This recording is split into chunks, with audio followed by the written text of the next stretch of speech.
Hello friends, welcome to Indian study पर आपका स्वागत है। दोस्तों, आज की इस वीडियो में मैं आप लोगों के लिए हिंदी के इंपॉर्टेंट क्वेश्चंस का टेस्ट लेकर के आया हूं, जो कि आपके आने वाली परीक्षा यूपी ट्रिपल एससी वीडियो के लिए बहुत ही ज़्यादा इंपॉर्टेंट है।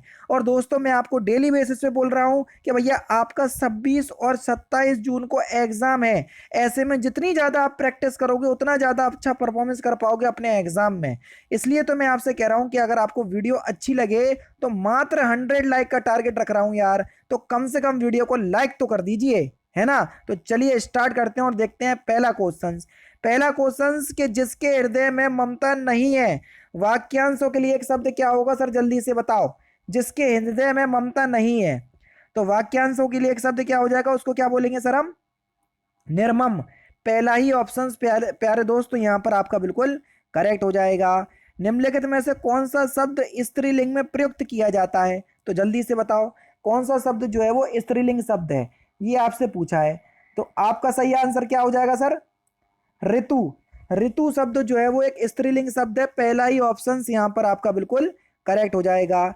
भुजंग शब्द का पर्यायवाची शब्द कौन सा नहीं है, जल्दी से बताओ। क्वेश्चन नंबर थर्ड, भुजंग शब्द का कौन सा पर्यायवाची शब्द नहीं है? तो भुजंग शब्द के अगर हम पर्यायवाची शब्द की बात करें कि कौन सा भुजंग शब्द का जो है वो पर्यायवाची शब्द नहीं है, तो आपका सही आंसर क्या हो जाएगा सर, जल्दी से बताइए। गरुण। गरुण शब्द जो है ये भुजंग शब्द का पर्यायवाची शब्द नहीं होगा, दूसरा ऑप्शन करेक्ट। अरे सही, बड़ा घर, छोटा आदमी और नीले वस्त्र में आपको विशेष बताना है, जल्दी से बताइए। विशेष, ऐसे शब्द जिनकी विशेषता बताई जाती हो उनको ही हम विशेष कहते हैं। जैसे कल मैंने आपको बताया था कि सचिन तेंदुलकर बहुत महानतम खिलाड़ी हैं, तो पूरे सेंटेंस में सचिन तेंदुलकर की जी की बात की जा रही है, बस यही जो है वो विशेष है। तो वही आपसे पूछा है कि बड़ा घर, छोटा आदमी और नीला वस्त्र में विशेष कौन सा है, तो आपका जो सही आंसर हो जाएगा वह हो जाएगा सर घर, आदमी और वस्त्र विशेष होगा। तीसरा ही ऑप्शन से यहाँ पर आपका बिल्कुल करेक्ट, क्योंकि बड़े घर में घर की बात की जा रही, छोटे आदमी में आदमी की बात की जा रही और नीले वस्त्र में वस्त्र की बात की जा रही। तीसरा ऑप्शन करेक्ट। वाच्य होते हैं कितने प्रकार के, ये आपसे पूछा है, जल्दी से बताएं। तो वाच्य जो है वो आप सभी लोग जानते हैं सर, 3 प्रकार के होते हैं। पहला होता है आपका कृतवाच्य, ठीक है। दूसरा होता है आपका कर्मवाच्य, तीसरा होता है आपका भाववाच्य। ये 3 प्रकार के आपके वाच्य जो है वो होते हैं। नेक्स्ट क्वेश्चन आपके सामने कि निम्नलिखित में से कौन सा भाववाच्य का उदाहरण है, सर जल्दी से बताएं। क्वेश्चन नंबर 6, भाववाच्य का उदाहरण आपको बताना है। तुम फूल तोड़ोगे अब चला जाए, बस दूसरा ऑप्शन करेक्ट हो जाएगा। ज्यादातर आपको जाता क्रिया जो है वो भाववाच्य में ही देखने को मिलेगी, तो दूसरा ऑप्शन से यहाँ पर आपका बिल्कुल करेक्ट हो जाएगा। समुच्चय बोधक को क्या कहते हैं? समुच्चय बोधक जल्दी से बताओ, समझा चुका हूं, आपको बताया भी है। आपको बताया कि समुच्चय बोधक जो है ये अव्यय का पार्ट है। किसका पार्ट है? अव्यय का। और अव्यय खुद जो है वो 4 प्रकार के होते हैं: संबंध बोधक अव्यय, समुच्चय बोधक अव्यय, विस्मयादि बोधक अव्यय और क्रिया विशेषण अव्यय। और जितने भी अव्यय शब्द होते हैं सभी के सभी कौन से शब्द कहलाते हैं सर? अविकारी शब्द कहलाते हैं, जिनमें लिंग कारक का जो है वो कोई परिवर्तन, उनकी वजह से कोई परिवर्तन नहीं होता, ना ही कोई असर होता है, तो उनको ही अविकारी शब्द कहते हैं। तो समुच्चय बोधक जब अव्यय का पार्ट है तो ये भी तो अविकारी शब्द कहलाएगा। पहला ही ऑप्शन करेक्ट हो जाएगा। हिंदी में वचन होते हैं कितने, जल्दी से बताओ, आराम से बता सकते हो। तो हिंदी में भैया 2 ही वचन होते हैं। कौन कौन से होते हैं सर? एक वचन होता है एक तो, और दूसरा कौन सा होता है सर, जल्दी से बताओ? बहुवचन। क्या होता है सर? बहुवचन, बस यही होते हैं, ठीक है। तीसरा ऑप्शन करेक्ट। निम्नलिखित में से सममात्रिक छंद का उदाहरण आपको बताना है।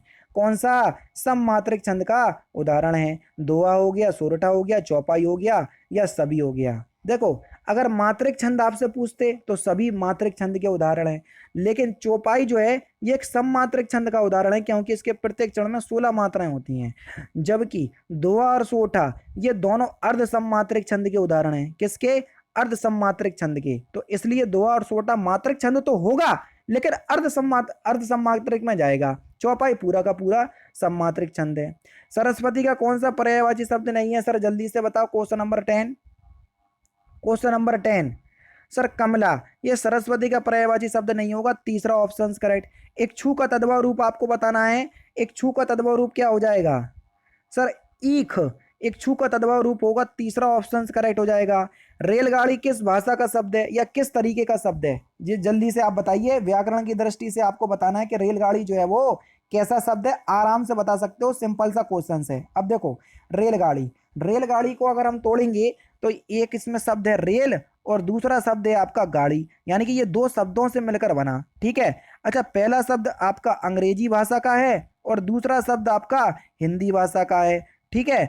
और जब शब्द दो भाषाओं से मिलकर बनते हैं तो वहां पर आपका कौन सा संकर शब्द कहलाता है। जो शब्द दो भाषाओं से मिलकर बनते हैं उनको संकर शब्द कहते हैं, और जो शब्द दो शब्दों से मिलकर बनते हैं उनको यौगिक कहते हैं। तो दोनों ही चीज अलग है, ध्यान रखना। फिलहाल संकर शब्द आपका सही आंसर हो जाएगा। थोक का पर्यायवाची शब्द आपको बताना है। बेसिकली थोक का पर्यायवाची शब्द आपका फुटकर, ये सभी होता है, लेकिन पर्यायक के कॉन्टेक्स्ट में जाएगा, इसलिए चौथा ऑप्शन यहाँ पर आपका जो है वो हम लगा देते हैं। चौथा ही ऑप्शन बिल्कुल करेक्ट हो जाएगा, ठीक है। विभू का आपको पर्यायवाची शब्द आपको बताना है, ये विभू का पर्यायवाची शब्द क्या होगा, विभू का। तो सही आंसर क्या हो जाएगा सर, सर्वव्यापक और नित्य, ये विभू के पर्यायवाची शब्द होंगे, पहला ऑप्शन करेक्ट। व्यास का पर्यायवाची विलोम शब्द क्या होगा, व्यास का विलोम शब्द आपको बताना है, तो ये होगा आपका समास, पहला ही ऑप्शन करेक्ट हो जाएगा। छक्का पंजा करना है, इस मुहावरे का सही अर्थ क्या है, जल्दी से बताइए। छक्का पंजा करना है, इस मुहावरे का सही अर्थ क्या है। तो सही आंसर हो जाएगा ओछी हरकत से कार्य सिद्ध करना, दूसरा ऑप्शन यहाँ पर आपका बिल्कुल करेक्ट। अधिमान्यता में आपको उपसर्ग बताना, और उपसर्ग किसी भी शब्द के आगे लगाए जाते हैं, आप सभी लोग जानते हैं। तो अधिमान्यता में कौन सा उपसर्ग हो जाएगा सर, अधि उपसर्ग होगा, तीसरा ही ऑप्शन बिल्कुल करेक्ट हो जाएगा। दिए गए विकल्पों में से आपको रेखांकित शब्द में आपको बताना है कि उपसर्ग तद्भव शब्द जो है वो किस कोटि का है। चलिए देखते हैं। उपसर्ग शब्द, विद्यालय का उप प्रधानाचार्य जिम्मेदार व्यक्ति होता है, ठीक है, व्यक्ति होता है, ठीक है। तो आपको बताना है ये उप प्रधानाचार्य है ना, ये पूरा शब्द लिखो, उप प्रधानाचार्य। अब उप प्रधानाचार्य में आपने देखा होगा उप शब्द जो है वो एक उपसर्ग है, तो ये उप शब्द कैसा है, तत्सम उपसर्ग है, तद्भव उपसर्ग है, विशेषण उपसर्ग है या देशज उपसर्ग है। बढ़िया क्वेश्चन से आसानी से बता सकते हो। तो अगर हम बात करें सर उपशब्द की कि उपशब्द कैसा है, तो आपका सही आंसर हो जाएगा सर ये एक तत्सम उपसर्ग है या तत्सम कोटि का है, पहला ही ऑप्शन करेक्ट हो जाएगा। प्रत्यय होता है क्या, जल्दी से बताओ, शब्दांश, वाक्यांश, पदांश या पग्घांश। देखो चाहे हम प्रत्यय की बात करें चाहे हम उपसर्ग की बात करें, दोनों ही शब्दों के अंश होते हैं, क्योंकि उपसर्ग किसी भी शब्द के आगे लगाए जाते हैं जबकि प्रत्यय जो है वो पीछे लगाए जाते हैं, ठीक है। दोनों ही जो है वो शब्दों के अंश होते हैं, इसलिए इनको हम क्या कहते हैं सर, शब्दांश कहते हैं। क्या कहते हैं, शब्दांश। तो बस पहला ही ऑप्शन करेक्ट हो जाएगा, ज़्यादा सोचने समझने वाली बात ही नहीं है। निम्नलिखित में से कौन सा विलोम युग जो है त्रुटिपूर्ण है, जिसमें गलती है, जो एक दूसरे के विलोम शब्द ना हो। अपेक्षा का विलोम शब्द उपेक्षा, बिल्कुल ठीक है। अग्रज का अनुज, बिल्कुल ठीक है। उन्नत का अवगत, बस यही तो गलत है, क्योंकि उन्नत का विलोम शब्द जो है वो अवनत होता है, वहां अवगत लिखा, इसलिए तीसरा ऑप्शन करेक्ट। नेक्स्ट क्वेश्चन, प्रयोग के आधार पर शब्द के भेद। प्रयोग के आधार पर शब्द कितने प्रकार के होते हैं। देखो प्रयोग की दृष्टि से अगर हम देखें कि शब्द कितने प्रकार के होते हैं, तो प्रयोग के आधार पर शब्द दो ही प्रकार के होते हैं। कौन कौन से सर, पहला होता है आपका अविकारी शब्द और दूसरा कौन सा होता है सर, विकारी शब्द। और अर्थ के आधार पर देखें तो अर्थ के आधार पर भी शब्द जो है वो दो प्रकार के होते हैं। कौन कौन से, सार्थक शब्द और निरर्थक शब्द, ठीक है। तो दोनों ही याद रखना। पन ही शब्द का तत्सम रूप क्या होगा सर, जल्दी से बताओ। अगर हम पन ही शब्द के तत्सम रूप की बात करें तो क्या हो जाएगा सर, तो आपका सही आंसर हो जाएगा उपानहा। चौथा ऑप्शन यहाँ पर आपका बिल्कुल क्या होगा सर, करेक्ट हो जाएगा। उद्यान शब्द का आपको सही वर्ण विच्छेद बताना है, आराम से आप लोग बता सकते हो, देखो और फिर बताओ उद्यान शब्द का सही वर्ण विच्छेद, क्वेश्चन नंबर 23। तो सही आंसर क्या हो जाएगा सर, ऑप्शन नंबर सी, तीसरा ही ऑप्शन करेक्ट हो जाएगा। नेक्स्ट क्वेश्चन, सरयुर्मी में कौन सी संधि होगी।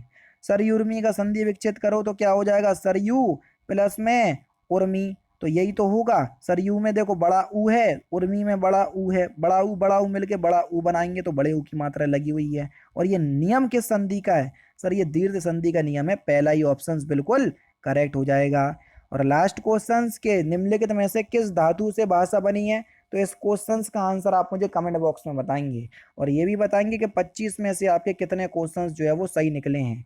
100 लाइक का टारगेट रखा है। मैं उम्मीद करता हूँ कि आप लोग जरूर वीडियो को लाइक करेंगे। वीडियो अगर आपको अच्छी लगे तो प्लीज़ दोस्तों वीडियो को लाइक और शेयर जरूर कर दीजिएगा। बाकी मिलते हैं फिर नेक्स्ट क्लास में, नेक्स्ट सेशन में। जय हिंद, जय भारत।